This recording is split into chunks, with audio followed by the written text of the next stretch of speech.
Usa ka pagtuo, usa ka tingog, usa ka katawhan.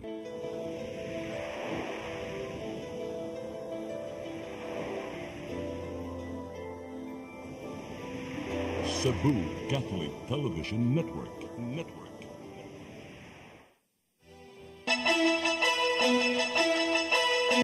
Uluhan sa mga balita sa Sayri 47. Self-confessed drug lord og Albuera Leyte mayoralty candidate Kerwin Espinosa gipusil samtang nangampanya apan dili moatras. Comelec Lapu-Lapu gireklamo kapitan sa barangay nag-apil-apil pagpasabot sa voters information sheet. Mga ahensya sa gobyerno nangandam pagdagsa sa mga pasahero karong Semana Santa. Pagpusil patay sa babae nga padung modalaw sa kaipon sa Cebu City Jail, padayong giimbestigar. Sugbo, Kabisayan ug Mindanao, Pilipinas ug katawhan kutos maabot sa tong Sibya sa tibuok kalibutan mayong hapon. Live kita karon sa CCTN Channel 47 ug kini ang tulumanon sa nag-unang kasayuran nga angay natong masayran. Ako si Dennis Tabar. Tulumanon sa pakatas ng mga balita ug opinyon. Ako si Danica Cabalias. Kini ang Sayri 47.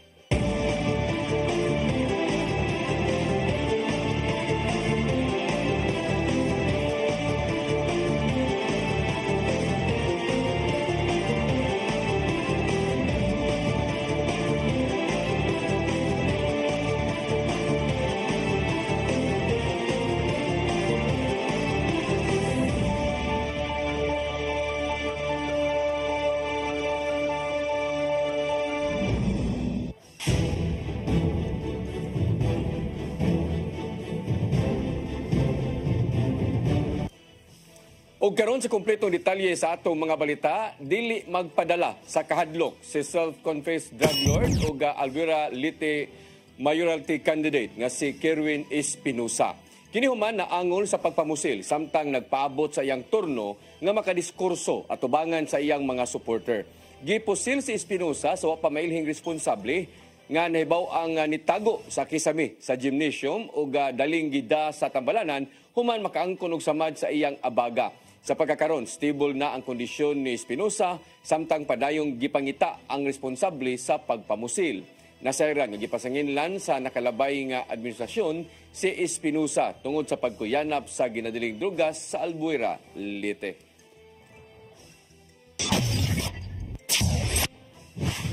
Mayoralty candidate Paz Radaza og tibuok team Derecho nisangat og reklamo sa Comelec Lapu-Lapu kabahin sa pagpanghatag og voters information sheet sa Olango Island. Samtang nipirma usab sila sa Peace Covenant human wa makatungha sa unang schedule ni atong Marso 29. Ang kasayuran ni hato ni Crystal Joy Felerca.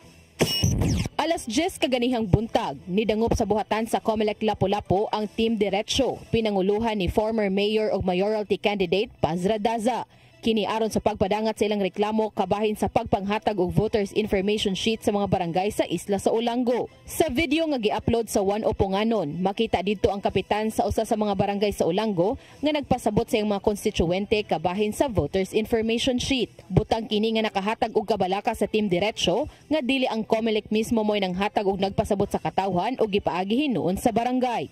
Tungod niini, nitunol gid sila og formal letter complaint ngadto sa Comelec Lapu-Lapu. Ang amo lang na doon independent representative on each party kay para ando on the distribution kay para lang sa ingon nga dili ingon nga yarang grupo gitanaw yarang grupo sa those. Apan gipasabot sila sa Comelec officer nga si Attorney Anjanet Lamban nga nakig-alayo ng ilang buhatan sa matag barangay aron nga mas paspas ang pagpanghatag niini ilabi na nga nagkaduol na ang eleksyon. Part of the directive how strategy how could we fast track ba sa distribution.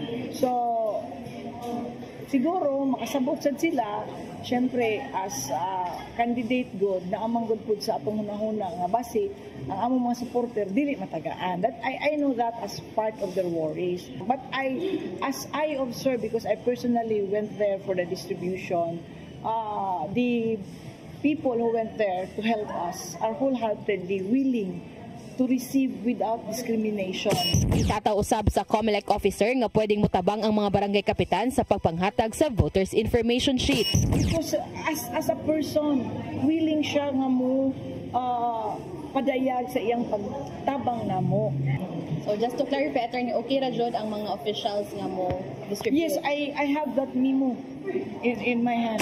Apan gitataw ni Attorney Lamban nga ang pagpapirma sa katawhan, pagpamatuod kini nga nadawat nila ang ilang voters information sheet ug wa kini laing katuyuan. Human sa ilang pagduso sa ilang reklamo, ang Team Diretso ni pirma usab sa Peace Covenant alang sa pagsuporta sa hapsay ug malinawon nga eleksyon karong Mayo 12. Mahinumduman nga wa makatambong ang mong partido atol sa schedule sa Peace Covenant signing ni adtong Marso 29. Suma pa ni Radaza nga wa sila makatambong tungod sa pag-usab sa schedule niini. Apan daan na nilang giplanuhan nga moperma gyud sila aron sa pagpamatuod nga nagsuporta sila og hapsay ug malinawon nga eleksyon. Crystal Joy Felerca, CCTN News. Senate President Cesar Escudero mihangyo kang Senador Amy Marcos nga likayan ang paggamit sa posisyon aron matuman ang politikal nga interes. Kini tungod sa pagkontempt sa usa ka ambasador tungod lang sa giingong pagpamakak atol sa hearing kalabot sa pagkasikop ni kanhi Presidente Rodrigo Duterte. Ang kasayuran ihatod pagbalik ni Crystal Joy Felerca. Gihangyo ni Senate President Francis Chis Escudero si Senador Amy Marcos nga likayan ang paggamit sa posisyon alang sa iyahang politikal nga tinguha. Kini ang nahimong pamahayag ni Escudero human gi-cite in contempt sa senadora si Special Envoy on Transnational Crimes Ambassador Marcos Lacanilaw. Nakita sa liderato sa Senado nga why due process ang nahatag ngadto kang Lacanilaw tungod lang sa gingong pagpamakak niya atol sa hearing bahin sa pagsikop ni kanhi Presidente Rodrigo Duterte. Apan wa gikalipay sa presidential sister nganong nimando si Escudero nga pabuhion sila Kanilaw diin wa niya pirmahi ang contempt order. Nasayran nga gipabuhi sila Kanilaw tungod lang sa humanitarian consideration diin gilubong ang iyang lolo ni anang panahuna. Sama lang sa wa pagpirma ni Escudero sa mga subpoenas ngadto sa buang cabinet officials aron lang pagtambong sa Senate hearing. Maong alang sa Senate President, dili siya automatic ug dili sub-ministerial tungod lang sa gusto sa iyang mga kaubanan.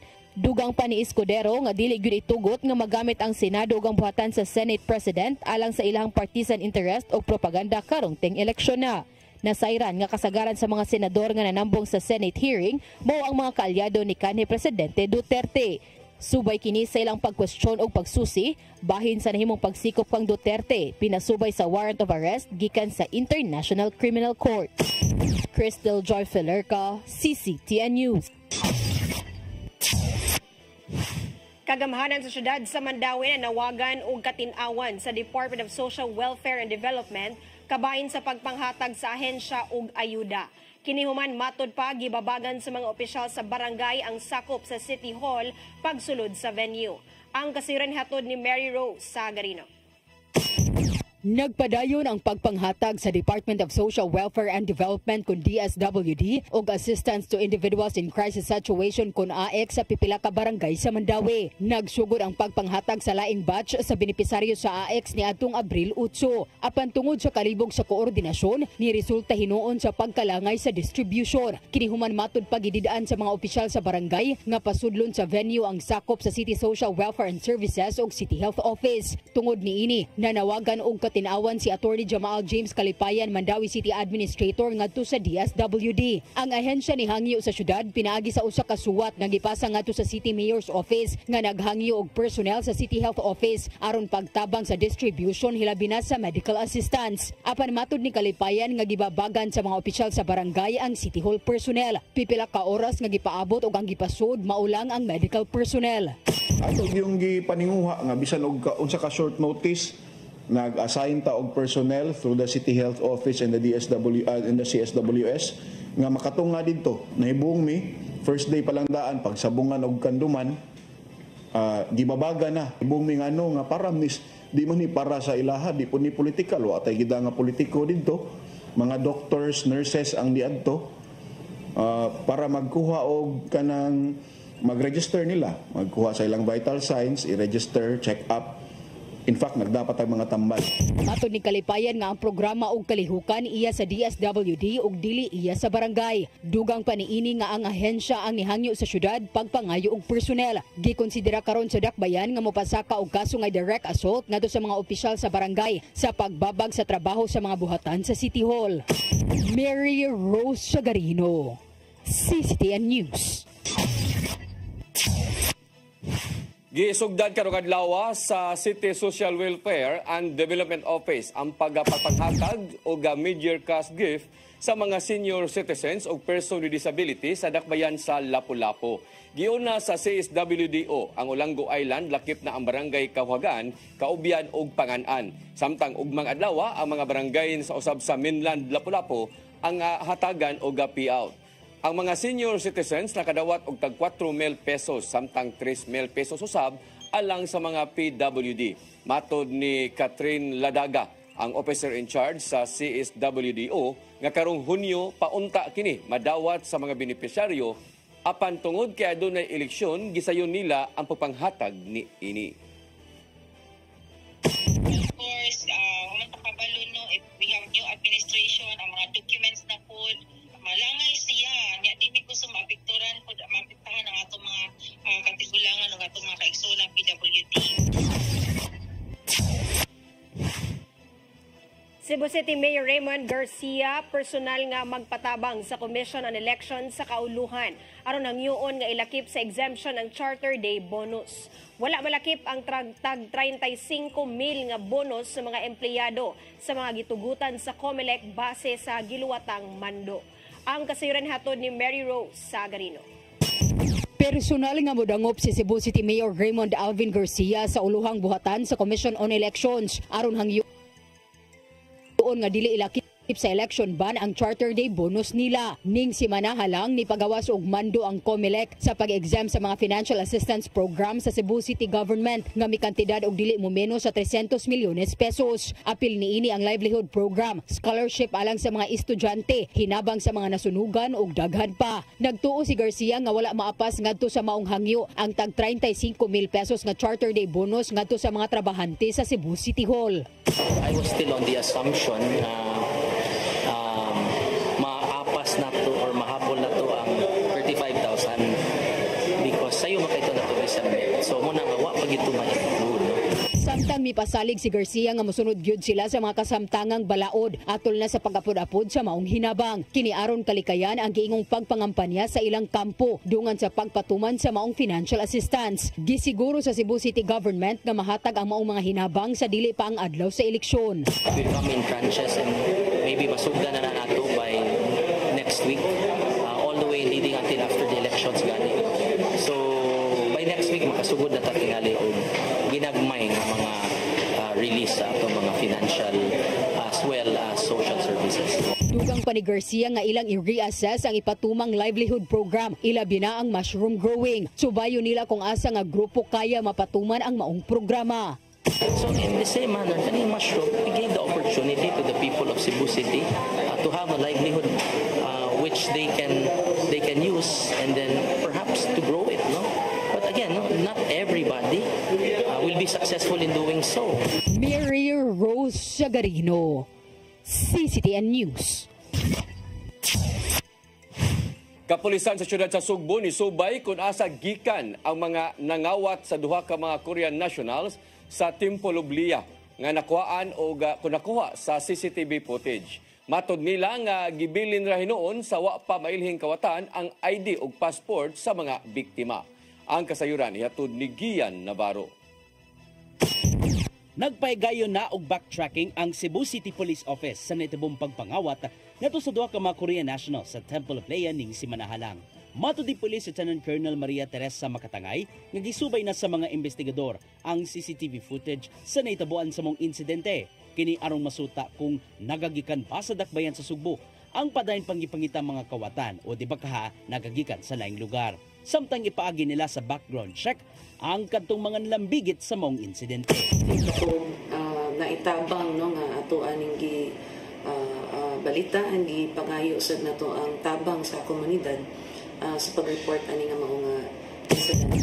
Usab di makatangay nga na establishmentong nakigalayon kanila bahin sa mong insidente sa pagpangawat. Nasayran nga sa maong lugar gibilin ang mga personal nga butang gikan sa Korea Nationals sama na lang sa ID ug passport.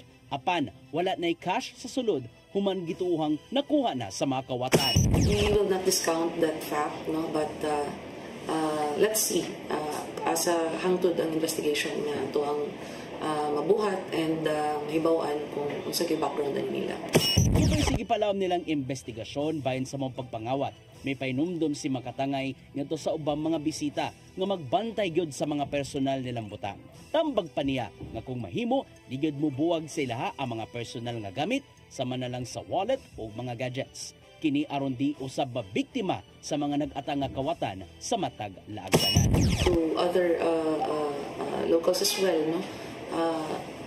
Tabang punta o bantay ani mga bisita nato ang sa syudad sa Subo so that they will have that a very nice experience in visiting our locality. Ian Navarro, CCTN News.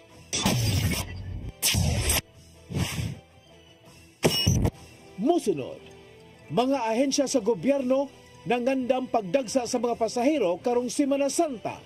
Kanaog daghan pa mga balita sa pagbalik sa Sayri 47. Discover the beauty of the Philippines.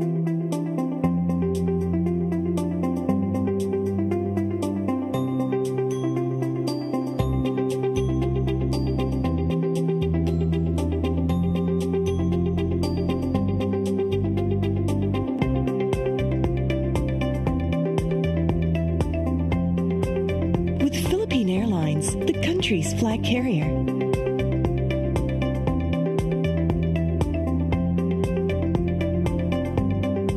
The airline that lets you feel the warmth of the nation.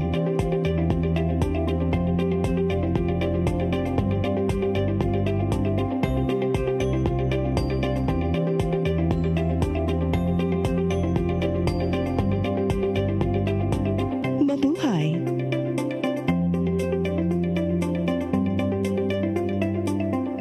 Kaiba sa mga politiko, matagal nang ginagawa ni Ariel Quirubin ang ipaglaban tayo. Kahit sariling buhay inaalay. Ngayon, iba ang laban. Pero tuloy ang misyon ni Ariel Quirubin, ang ipaglaban tayo. Kung medalya ang sukatan at hindi pera, si Ariel Quirubin ang ating bayani na karapat-dapat sa Senado. Pag may Ariel Quirubin sa Senado, may bayani tayo, sigurado.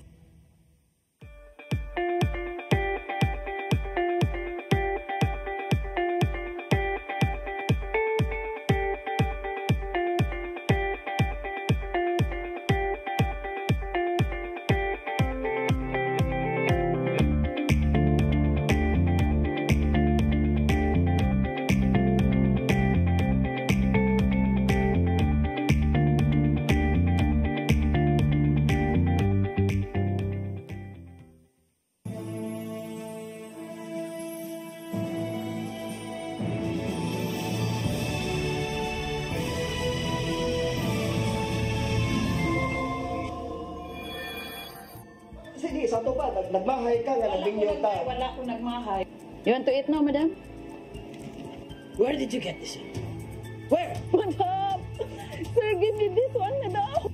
Let kong tawa! No, madam, please! Please, I'm lazy, madam!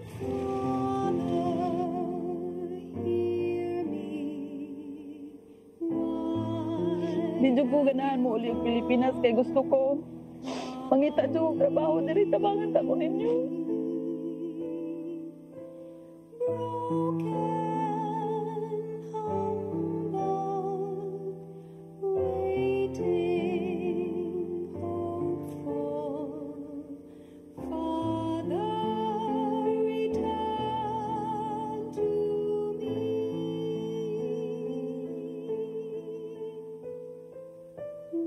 Wash me, my Lord, forgive me my sin.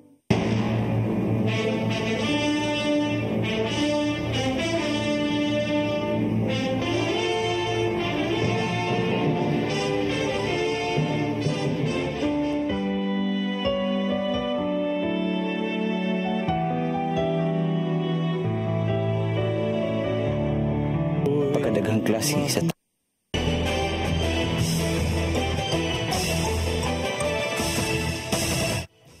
Balik sa ato mga balita, syudad sa Mandawi ni saan nga dili mo baliwa sa gihimo nga pagpaghugaw-hugaw sa Heritage Plaza. Kung mailhan ang naglabay og itom nga pintal, posible mga tubang kini og gas silot. Ang kasayuran ihatod ni Mary Rose Sagarino. Nalimpyo na kining pipila ka sensor-activated light sa Mandawi City Heritage Plaza. Ang maong sensor tiles nahugaw kagahapon human masabligan og itom nga pintal sa wala pa mailhing nga tawo. Ang sensor-activated light lakip sa minilyon nga beautification sa Heritage Park isip pagpangandam sa umaabot nga pista sa syudad sa Mayo 8. Kini nahugaw human sa pagvandalize sa tupad nga campaign tarpaulin. Bisan pa man og nalimpyo na, maton sa City Administrator nga dili ibaliwala sa dakbayan ang paghugaw-hugaw sa city property. We should be outraged, no? Kay we are kami mismo, we are trying to kanang prevent, no, nga mahitabo ng ingon ana. That is why we have put kanang security cameras all over the city, no, aron at least na deterrence ba. Kagahapon daan ang nipadayag og kaalarma si Vice Mayor Nerissa Son Ruiz. Matod sa Vice Mayor nga ang paghugaw-hugaw sa political tarpaulin komun sa panahon sa eleksyon, apan iyang gikabalakan nga posibleng buhaton usab kini sa ubang lugar sa syudad. Siya nagplano nga mopasaka og kaso ngadto sa NBI. Matod ni Kalipayan nga kung mailhan ang naghugaw-hugaw sa plaza, posible kining mag-atubang og silot. Apan hangyo sa City Administrator sa mga otoridad nga imbestigaran og tarong og tan-awon ang tanang anggulo. But then again, we cannot discount the possibility that it is staged, diba? Nga murag at least ba to create a scene, you know, maghimo-himo ana. So, well, we hope nga investigate ni sa police, they investigate all angles, not just nga kay tungod ang gisabligan og naong ang naong aning kandidatuha aw ang pikas na gid ani moy nakaingon, because for all we know mayroon ba kayo pud nimo drama-drama ang mga, you know. Mary Rose Sagarino, CCTN News. Gipainamduman ni Attorney Jamal James Kalipayan, Mandawi City Administrator, ang mga empleyado sa City Hall, ilabi na ang mga regular ang posisyon nga mutuman sa mando sa Civil Service Commission. Sa baguhay lang, ang CSC ni pagawas og memorandum nga nagdili sa mga opisyal ug empleyado sa gobyerno nga musalmot sa partisan political activity. Lakip na niini ang pag-like ug pag-share sa mga social media post panahon sa kampanya. Ang masakpan mahimong masuspenso og usa ka buwan hangtod 6 ka buwan alang sa first offense ug posibleng mapahawa sa serbisyo sa second offense. Tinuod na, established naman na partisan political activity nga dili ka pwede kung employee ka sa civil service. Pero sa social media bagong guni nga ground good. What if mo heart ka? Unsa difference sa heart o sa care? Di ba? Oh, like unsa may mas severe? Murag grabe kayo, aggravated circumstance ba na kung ni heart ka kaysa ni care ka or ni katawa ka?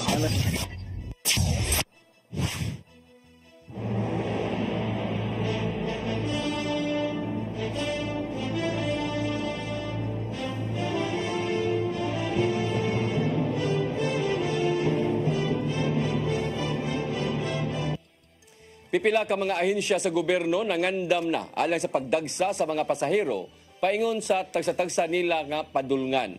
Subay kini sa taas nga bakasyon atol na sa Semana Santa. Ang kasayuran ihatod ni Gian Navarro. Gilauman sa managlaing mga ahensya sa gobyerno ang pagdagsa sa mga pasahero paingon sa tagsa-tagsa nila mga destinasyon karong Semana Santa. Maong gipangandaman sa mga transport agencies ang mga lagda aron magpabiling luwas ang mga terminal ug pantalan sa kagubot. May issue ang Land Transportation Franchising and Regulatory Board 7 og special permits ngadto sa 83 ka mga bus units. Gipasabot ni Transportation Development Officer 2 Eugenio Ibo Jr. nga nagigikan na mong mga bus sa ubang mga ruta nga dili kayo sagad dagsaon sa mga pasahero. Mong sila ang moabag isip augmentation sa ubang mga ruta diin lauman ang daghang mga manakayay. Kanina itong special permit, nahog ni siya nga whole Region 7. So normally kini siya nga mga special permit going to north and southern part sa atuang sa Cebu.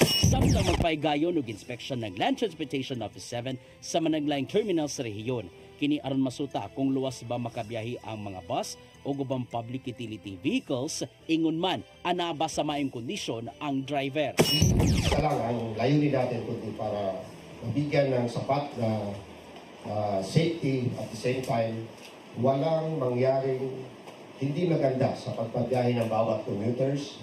At the same time, para sa kaayusan ng lahat ng mga motorista sa kalsada at sa seaports. Ipatunan sa Philippine Coast Guard 7 ang heightened alert status sa mga pantalan sugod karong Abril 13 hangtod 20. Matod sa Command Center Director nilang si Abel Omboy nga lauman sa tanang mga pasahero ang masugot nga security protocols sa sulod ug sa palibot sa pier. So, pagdagdag kami ng mga personnel namin sa mga ports, may seaborne patrol kami, may foot patrol kami po, and we are intensifying our PDI po, or the pre-departure inspection. Buwas sa mga dapit gadagsaon sa mga pasahero, apil usab sa bantayan sa Police Regional Office 7 ang mga simbahan ug ubang lugar nga magpahigayon og relihiyosong kalihukan. Subay kini sa tinguhang walay mabiktima sa mga pagpangawat ang tanang mga Katolikong musalmot sa mga kalihukan karong mga bala ang adlaw. We share the same din. Kailangan po ang bawat mamamayan po, sabi nga nila shared responsibility. So kaming mga law enforcers, other government agencies may responsibilidad but shared responsibility with the community. Sa kinatibukan, gilauman sa mga ahensya ang luwas kapag biyay sa mga pasahero subay sa taas ka panahon sa bakasyon sunod semana. Maong giawhag nila ang tanang mga pasahero o driver nga mosunod gyud sa tanang ipahimutang nga security protocols ug di gyud magpabadlo. Gian Navarro, CCTN News. Gididan una nga paagion ang mga dagkong truck sa nagkang-a nga Mananga Bridge sa Dakbayan sa Talisay. Kini mao'y nakabot nga desisyon sa kadagkuan sa syudad ug sa Department of Public Works and Highways. Gipasabot sa DPWH nga nahitabo ang pagkang-a sa katapusang duha ka mga section sa southbound tungod sa depektosong bearing pad. Dugang pagpasabot nga kinahanglang lig-on ang bearing pad o rubber nga magpatunga gikan sa ibabaw nga bahin sa taytayan ug iyang pundasyon aron dili daling maguba kung ugaling adunay linog. Tungod niini, nadesisyonan nga kinahanglang ilisan og bag-ong bearing pad ang taytayan aron dili musangpot sa mas grabe pang problema. Sa kasamtangan, mga gagmay nga sakyanan lang una ang tugutang makaagi sa Mananga Bridge. Kinihangtod nga ipaibaw ang temporaryo nga pagpasira niini aron mailisan og bag-ong bearing pad.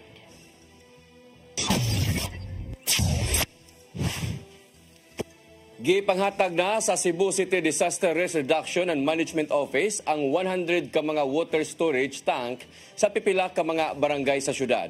Kabahin kini sa mga pagpangandam sa bati nga epekto ning nagkainit nga panahon. Samas na lang sa kakuwang sa supply sa tubig. Nakita sa Cebu City DRRMO nga natagamtaman ang posibleng kainit sa water supply gikan sa katulong semana sa Abril hangtod na sa Mayo.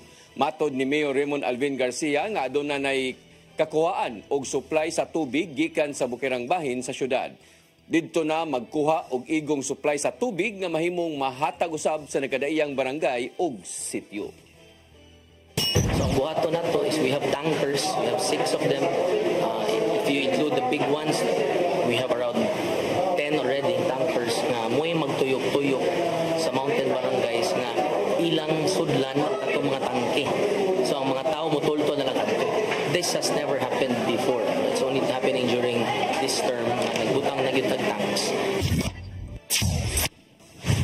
Kampo sa usa ka tag-iya sa IT company dinhi sa Sugbo magpatabang sa nasudnong kagamhanang. Kapin 4 ka buwan nang gitanggong sa Amerika ang tag-iya human gipasangin lang nangilad sa book authors gikan sa baong nasod. Ang kasayuran ni hatod ni Gian Navarro.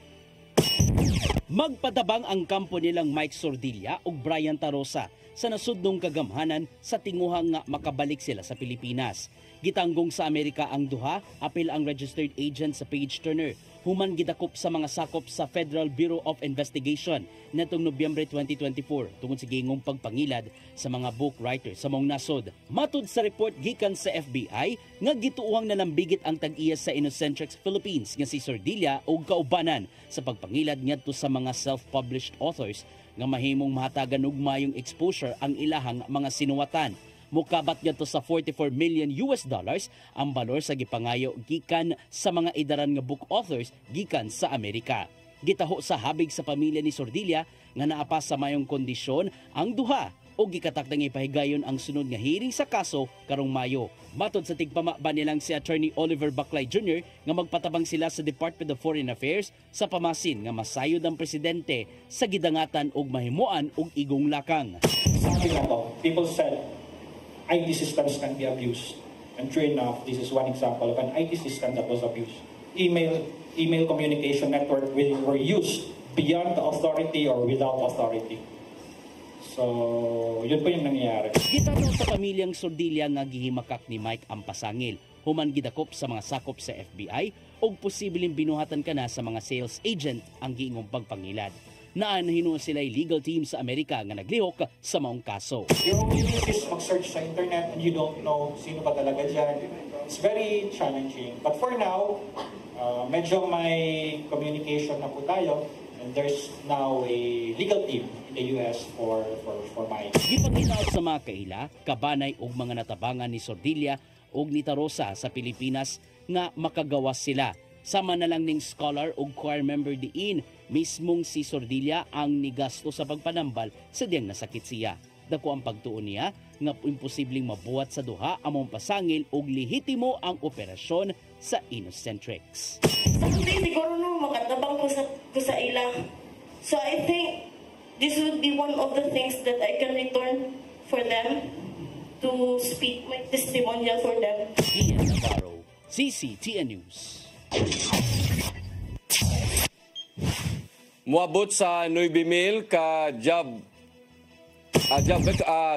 Moabot sa 9,000 ka mga bakanteng trabaho ang gitanyag sa Piso Lapu-Lapu karong adlaw sa gipahigayon nga kadaugan sa Mactan Local and Overseas Job Fair sa Pueblo Verde, Barangay Basak, Dakbayan sa Lapu-Lapu.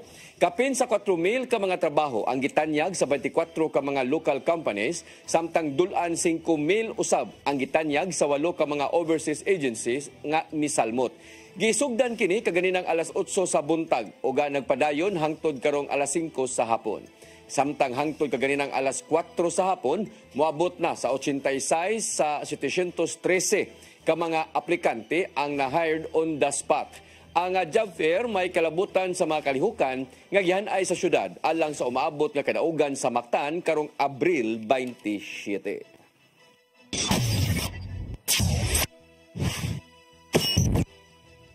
Mosunod, pagpusil patay sa babae nga padung mudalaw sa kaipon sa Cebu City Jail, giimbestigar. Kana og daghan pa mga balita sa pagbalik sa Sayri 47.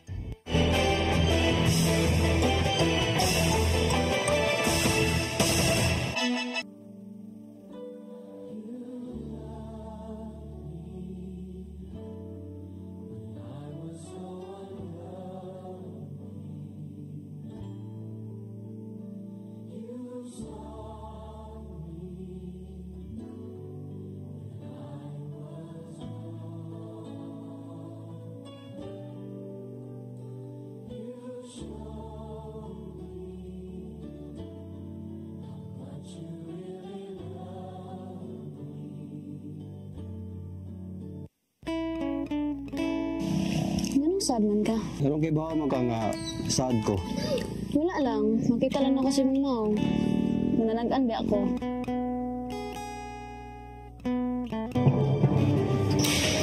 Wala ko sa simang pala. Bakit na boss? Hindi pa na.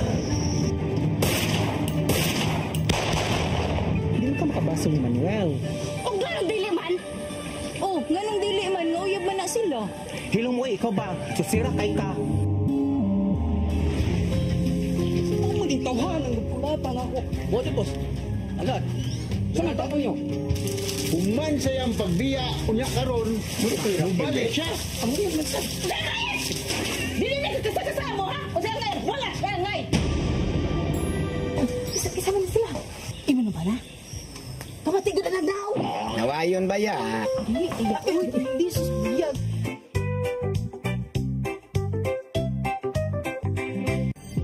Ito ang programa kung saan magko-collaborate ang ating mga ozone na doctors para ibahagi ang kanilang kaalamang medikal. I believe with all my heart that the Lord is allowing us to understand that He's the one who are extending this life, and we have to really take care of our body. Yes.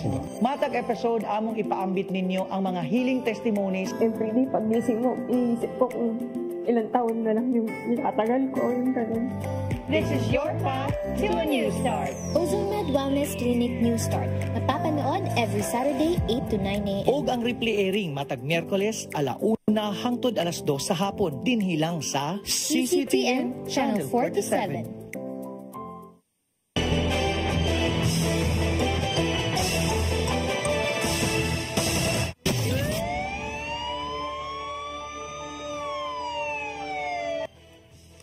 Balik sa ato mga balita, duha ka mga anggulo ang gisubay karon sa kapulisan sa pagpusil patay sa usa ka babay nga padong untang mudalaw sa iyang kaipon sa Cebu City Jail sa sitio St. Anthony, Barangay Kalunasan ning Dakbayan sa Sugbo. Matod ni Police Lieutenant Colonel Maria Teresa Makatangay, ang Deputy City Director for Operations sa CCPO, nga mo'y iyang bisitahon ang kaipon nga adunay kaso nga illegal possession of firearms. Apan base sa nakuhang impormasyon, gikan sa kabanay sa biktima nga adunay dili maayong relasyon ang duha o gani gibaharan nga adunay mahitabo nga mao karoy gisubay sa kapulisan. Hinuon wad-a usab ang posibilidad nga may kalabutan sa drugas ang krimen.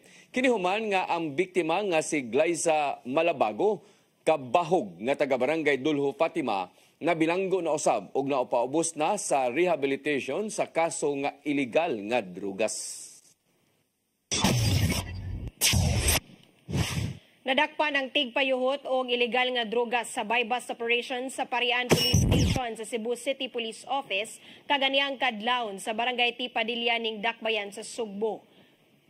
Nesakmit gikan kang Andrew Ortega Baflor, 42 anyos, taga Barangay Fortaleza, Tuburan, ang mga pinutos sa gituang shabu nga motimbang og 215 gramos nga mobalor og 1.4 million pesos. Kalapasan sa Republic Act 9165 ang ipasaka nga kaso sa Parian Police Station sa maong dinakpan. Nadakpan sa mga sakop sa Provincial Intelligence Unit sa Bohol Police Provincial Office ang high-value individual sa lungsod sa Panglao, Bohol, kaganina nga kadlawon. Nasakmit usab gikan kang Jonathan Hirigdig, 41 anyos nga taga Lambo Street, Barangay Giwanon, Baclayon, Bohol, ang 110 ka gramos nga shabu nga dunay standard drug price nga 748,000 pesos. Lakip sa nasakmit sa mga pulis ang usa ka kalibre 22 nga pistola nga dunay tulo usab ka mga bala. Giandam na ang kasong kalapasan sa Comprehensive Dangerous Drug Act, illegal nga paghupot og armas ingon man kumilik gun ban ang atubangon nga kaso sa dinakpan. Laing marijuana plantation sa Sitio Lupa, Barangay Sudlon 2 ning syudad sa Sugbo ang gironda sa mga sakop sa City Mobile Force Company sa Cebu City Police Office kaganiyang buntag. Malampuson nga naibot sa mga personnel sa CMFC sa CCPO inabagan sa Regional Police Drug Enforcement Unit 7 ang 70 mil ka fully grown marijuana nga mobalor sa 1.5 million pesos. Walay naabtan nga mag-uuma nga nagtanom sa maong mga punuan sa marijuana atol sa operasyon. Nagkuha lang og sample ang CMFC nga giduso nila sa PNP Forensic Unit 7 alang sa chemical analysis ug gipangsunog na sa lugar ang uban nga naibot nga marijuana. Mao kadtong naglangkob sa atong mga balita sa Sayri 47. Ako si Dennis Tabar. Ako si Danica Cabales. Hangtod Lunes po sa inyong paboritong tulumanon. Sayri 47. Thank you.